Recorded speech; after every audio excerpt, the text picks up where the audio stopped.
네, 이번엔 증시는 지금 화요일 코너 주식회사 플래처 김덕호 대표 자리했습니다. 어서 오세요. 반갑습니다. 네.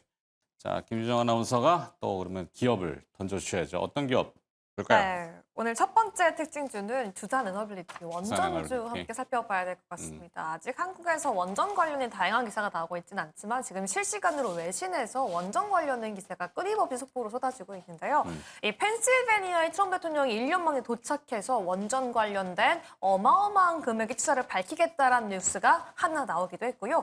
조금 전 언급된 이 펜실베니아주에서 차로 한 4-5시간 떨어진 아이오와주에는요. 원래 대규모 풍력 건설 단지가 건설될 예정이었는데 이 부분에 모두 다 SMR을 투자하겠다라고 밝히면서 원전 기대감이 지금 슬금슬금 국내에서 반응이 일어나고 있습니다. 함께 관련 종목들 대응해 봐야 될 것 같습니다. 네. 자, 미국이 원전에 대해서 자주 언급하는 거는 표면적인 거는 에너지일 거고, 그다음에 뭐 부가적인 거는 AI 데이터 센터, 뭐 그다음에 전력 노후화 이런 거겠지만 이면적으로는 우리 기술력, 그러니까 자기들의 기술력에 대한 우위. 사실 원전의 오리지널 기술력은 뭐 그 핵무기를 가지고 있는 국가들이 발전할 수밖에 없잖아요. 뭐 러시아, 뭐 중국, 뭐 미국 그리고 일부 국가들. 뭐 사실 거기에 이제 우리가 이제 끼어드는 건데 잘하니까 뭐.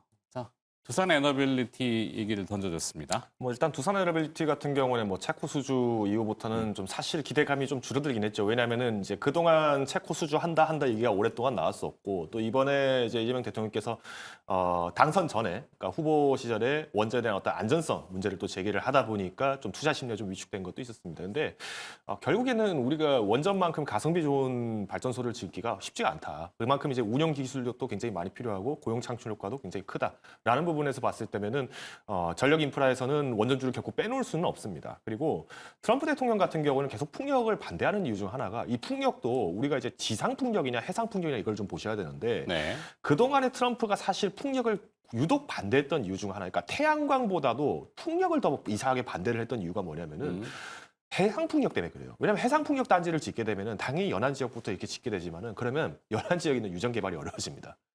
난 지역의 유전 개발. 유전 개발 같은 거를 탐사하기가 어려워집니다. 그래서 오히려 이제 친석유 기업이었던 전통적인 에너지를 중요시했던 이 트럼프 대통령 입장에서 봤을 때면은 오히려 해상 풍력 쪽을 조장을 시켜봐야 실질적으로 에너지 가격을 인하시키기가 어렵다. 그리고 미국에 지금 셰일 가스가 있지만 여전히 우리가 지금 사용하고 있는 뭐 시추에 쓰는 가스들이 있기 때문에 이것을 더 활용을 하자라는 취지랑은 좀 어긋난다라고 본 것 같아요. 물론 실제 시추를 하는 곳과 또 연안이라고 제가 표현을 하긴 했습니다만은 실제 미국에서 이제 시추가 되는 곳과 또 이제 남미 지역이라든가 이런 거 시추하는 곳을 보면은 실제 대륙하고는 굉장히 멀리 떨어져 있어요. 그럼에도 불구하고 이걸 계속 딴지를 걸고 있는 거예요. 그러다 보니까 이번에 이제 풍력단지 같은 경우는 이제 오히려 지상 풍력단지에 대해서 SMR을 투자를 하겠다라는 것인데 여기서 이제 주목하셔야 될 거는 우리가 원전이나 풍력이나 태양광이나 공통점이 있습니다. 다 에너지를 얻는 방법이 물을 끓이는 거예요. 근데 그만큼 이제 물이 풍부한 지역에서 이것을 하느냐 하지 못하냐인데 우리나라 같은 경우에는 삼면이 바다 보니까 사실 해안가에다가 원전을 짓는 게 더 익숙해요. 근데 뭐 미국의 뭐 폭스사의 애니메이션 뭐 심슨 가족 보면은 번즈 사장이 운영하는 원전은 아예 그냥 땅 한가운데 있잖아요. 그러니까 용수 끌어서 그걸 하는 거예요.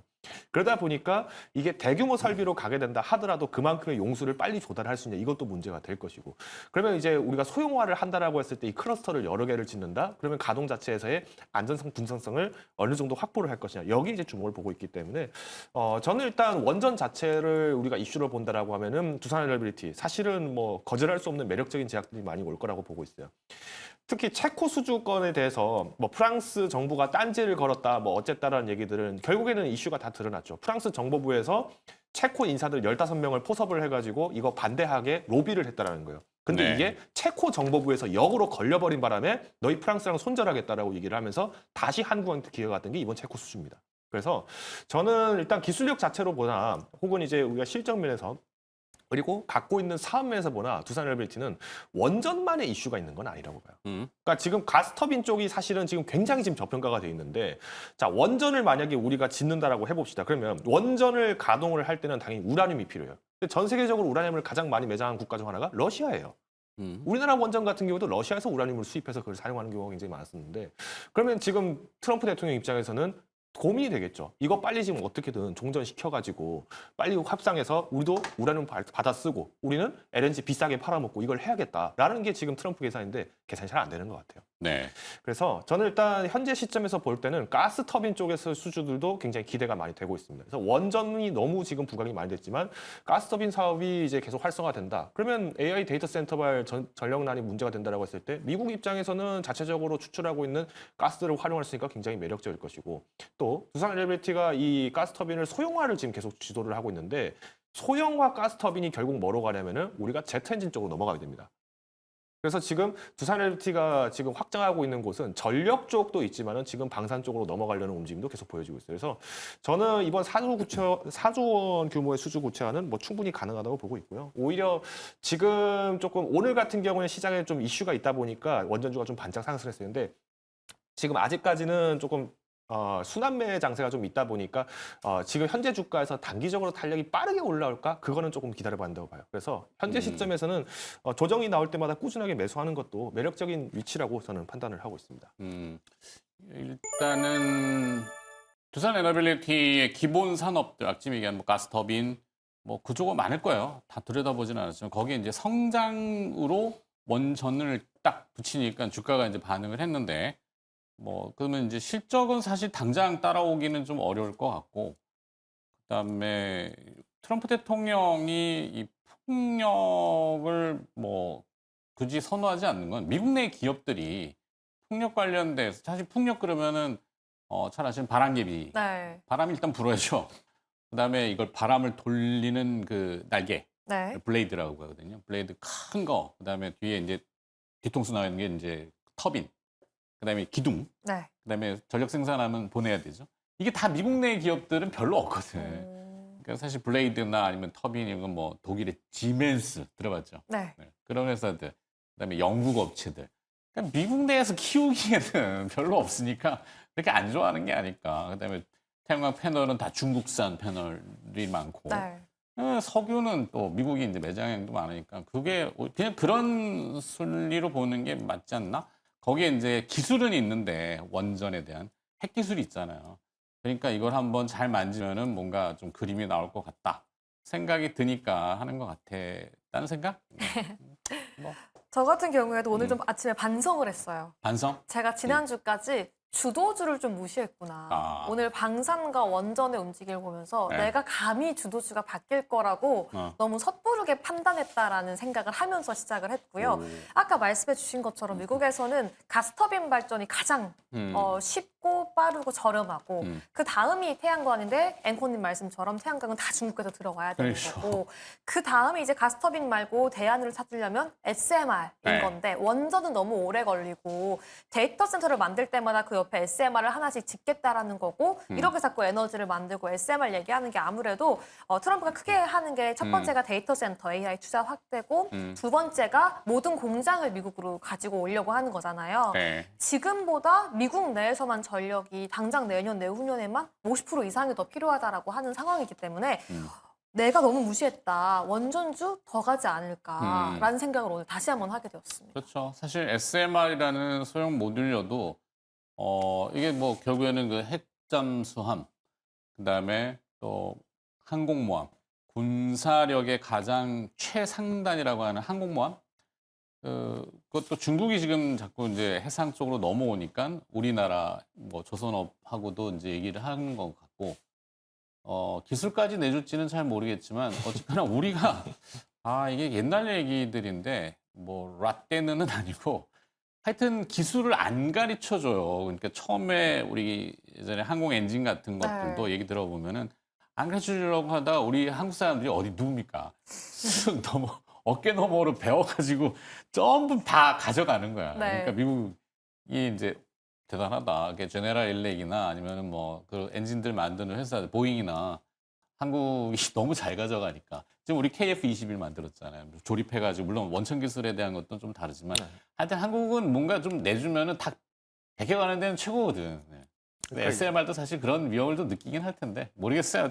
어쨌거나 지금 급하니까. 네. 일단 뭐 SMR을 아까 이제 말씀해 주셨던 것처럼 뭐 핵잠함이라든가 아니면 이제 핵항모 이런 거는 이제 굉장히 안보적인 위협이 커지죠. 왜냐하면 뭐 아시겠습니다만은 뭐 해군 복역하신 분들은 아실 거예요. 그러니까 잠수함 자체가 이게 소나 탐지를 한다는 게 그게 말이 좋아서 그냥 레이더로 탐지가 되는 거다라고 하지만 이 은폐 자체가 굉장히 어렵습니다. 그러니까 숨소리도 내지 말고 심지어는 뭐 배변 활동도 하지 마라 이런 얘기를 할 정도니까요. 작전 중에는 화장실도 가지 마라는 얘기를 하는 게 그만큼 이제 소리에 민감합니다. 근데 우리가 일반적으로 잠수함을 썼을 때 디젤 엔진을 쓴다거나 하면 당연히 소음이 발생할 수밖에 없어요. 그러니 작전에 굉장히 지장이 큰데 원전 같은 경우는 아예 전력으로만 움직이니까 소리가 적죠. 우리가 엔진 차랑 그러니까 내연기관 차랑 전기차랑 뒤에서 오는 소리 들어보면은 내연기관 차는 뒤에서부터 덜덜거리면서 소리가 들려요. 근데 그렇죠. 전기차 소리가 안 나니까 사고가 많이 났던 거죠. 그러니까 이거와 똑같이 이제 이런 기술력까지 우리가 확보하는 거는 뭐 당연히 쉽게 내주지 않으려고 하겠죠. 그리고 우리나라 같은 경우에는 이제 핵잠수함에 대해서는 어떤 소요가 계속 발생하고 있어요. 왜냐하면 우리나라 일단 해안 지역 자체가 굉장히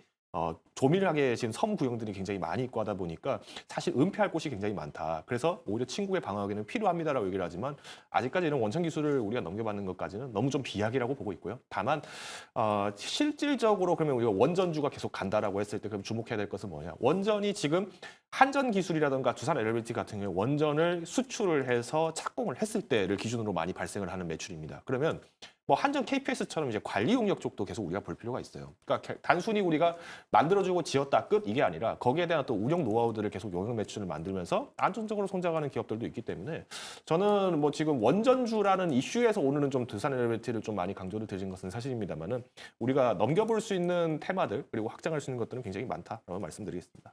네. 자, 그리고 투자 전략은 뭐 조정 씨 아까 뭐 계속 매수? 네. 그렇답니다. 뭐 하자. 저는 원전주 너무 좋은데 네. 미국 원전 관련주를 사고 싶다. 오. 핵심의 이제부터 호재는 미국에서 들려올 거기 때문에. 보는 기업이 있나요? 사실 지금 원자력 밸류체인을 미국에서 다 봐도 된다고 생각하는데 뭐 뉴스케일 파워 코퍼레이션 오클로도 있지만 최근에는 우라늄 채굴 기업인 카메코라는 기업이 광산 꾸준히 기업으로? 많이 올라주고 우라늄 채굴. 있거든요. 네, 이미 많이 올랐다라고도 많이 볼 수 있겠지만 이렇게 오늘 밤에도 추가적 얘기가 나오고 앞으로도 건설한다라면 더 오를 여지가 남아있지 않을까라는 생각이 들긴 합니다. 미국 기업을. 네. 뭐 그랬든 본인 선택이니까. 네. 뭐 ETF도 많고 많으니까. 네. 그렇죠, 좋아요. 네. 첫 번째 기업 두산 에너빌리티 봤고요. 두 번째 기업은 좀 재밌는 것 같은데. 네, 사실 최근 바이오가 많이 쉬었다가 다시 상승하려는 모습 나타나고 있지만 그 와중에도 쉬었던 게 비만 치료제였습니다. 네. 근데 오늘 다시 한번 그 대장주부터 상승의 흐름이 나타나고 있는데 많은 분들이 이제 D&D 파마텍이 비만 치료제 시장 내 새로운 대장주로 등극한 것이 아니냐라는 말을 하고 있습니다. 오늘 그만큼 21% 넘게 급등하고 있기 때문인데요. 사실 간밤에도 일라일리나 노보노이스크의 흐름이 좋았던 건 아닙니다. D&D 파마텍 같은 경우에는 우리나라에서 기술 특례 상장한 바이오 기업인데요. 맞아요. 지금 이 나시 치료제도 메스 치료제 임상 진행 중인 가운데 시장에선 기대감이 더해지고 있는 것으로 확인되고 있는데요. 오늘 그 상승의 이유와 함께 추가 상승 노려볼 수 있는지 함께 알아보도록 하겠습니다. 네, 많이 올랐네. 또 좋다 얘기는 IPO 당시부터 뭐 워낙 IPO 할 때는 기업 공개나 상장을 할 때는 좋으니까 상장하겠죠. 그래서 뭐 좋다 얘기들을 많이 하는데 주가가 한동안 지지부진했고 그때 올해 초에 이제 제가 들은 얘기를 해드렸잖아요. VC라든지 프리-IPO 전에 선수들 소위 말하는 기관 투자자들이 뭐 들어간 가격대가 4만 원 이상이다. 근데 그래갖고 주가가 한 4만 원 정도는 계속 방어를 시키더라고요. 이유는 잘 모르겠어요. 네. 자기들이 산 가격대에서는 방어가 되는지 몰라. 하여튼 결국 지금 14만 원이면은 3배 정도 났겠죠. 몇 배를 더 보나?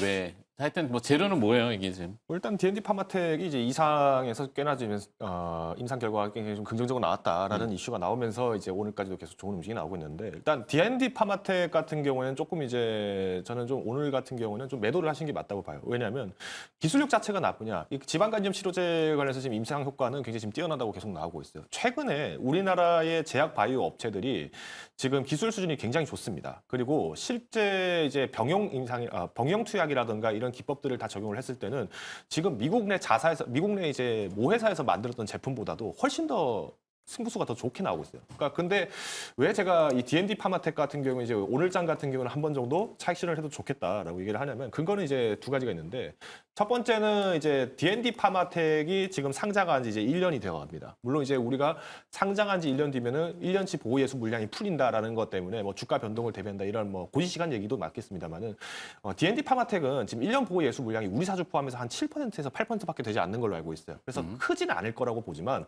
문제는 D&D 파마텍이 지난 5월부터 해서 상승 직전까지 있던 그 신용 잔고 물량이 아직까지는 해소가 안 되고 있어요. 그리고 네. 이 신용 잔고에 의해서 지금 현재 눌려있던 주가가 좀 반등을 하면서 어느 정도 이 현재 주가랑 좀 어느 정도 일치가 되는 모습이 보여지고 있는데 그러면 오히려 지금 여기서 주가가 빠진다는 거는 이제 신용 물량들을 이제 회수를 한다라는 것이고 특히나 지금 외국인 같은 경우에는 기존의 연초 대비 순매수에서 지금 순매도로 지금 전환을 하기 시작했어요. 그러면 이제부터 남은 거는 이제 기관들의 어떤 대응을 우리가 이제 개인 투자자들이 견제를 해야 될 것인데 쉽지는 않을 거라 봐요. 그리고 두 번째 원인은 D&D 파마틱이 그러면 이 DD001을 가지고 제품을 이제 미국에다가 수출을 하겠다. 그래서 확정 승인을 해달라라고 하면 기대감이 커질 수 있어요. 왜? 최근에 트럼프 대통령이 FDA 국장을 이제 새로 선출을 했죠. 올해 5월에 선출을 한 걸 신임을 다시 이제 임명을 한 걸로 알고 있는데 이분이 지금 얘기를 한 게 CMPB 그러니까 국가 바우처 쪽을 이제 바우처 프로그램을 설립을 해서